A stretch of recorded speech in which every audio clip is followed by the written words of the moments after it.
તો ગાંધીનગરમાં ક્ષત્રિય ઠાકોર સેનાના સંમેલનમાં અલ્પેશ ઠાકોરે 5,000 કરોડના પેકેજની માંગ કરી હતી.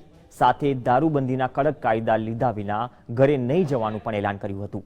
દારૂની બંધી પર આક્રોશ વ્યક્ત કરતા અલ્પેશ ઠાકોરે કહ્યું કે દારૂના નશાના કારણે અમે ઘણું ગુમાવ્યું છે.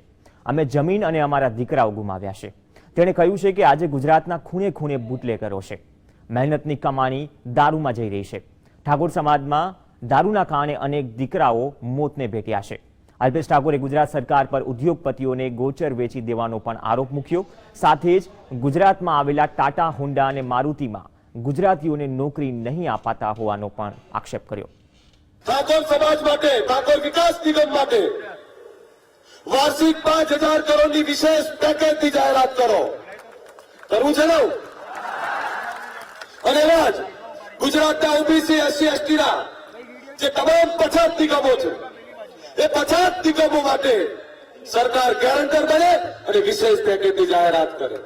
ટાટાએ 40,000 કરોડની રાહત આપી અને 40,000 કરોડની રાહત આપ્યા છતાં ગુજરાતીને કેટલી નોકરી મળી?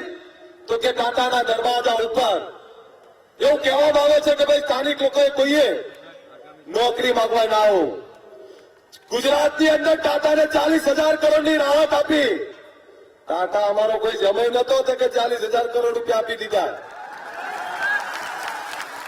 નોકરી ના આપે તો નેનો હોય કે ટાટા હોય, અરે ભાઈ તમારો એક ઉદ્યોગ નથી જોતો, ઉખાડીને ફેંકી દઈશું અમે.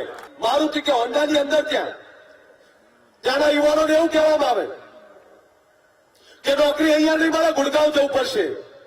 તો મારુતિ ને હોન્ડાને અને એવી તમામ કંપનીઓને કહેવા માંગીએ છીએ આપણે, જો મારે ગુડગાંવ કે સિંગોર જવાનું હોય ભરતી માટે તો જાણ રાખો ત્યાં ફેક્ટરી. અમારા ગુજરાતમાં તમારા માટે જગ્યા નથી.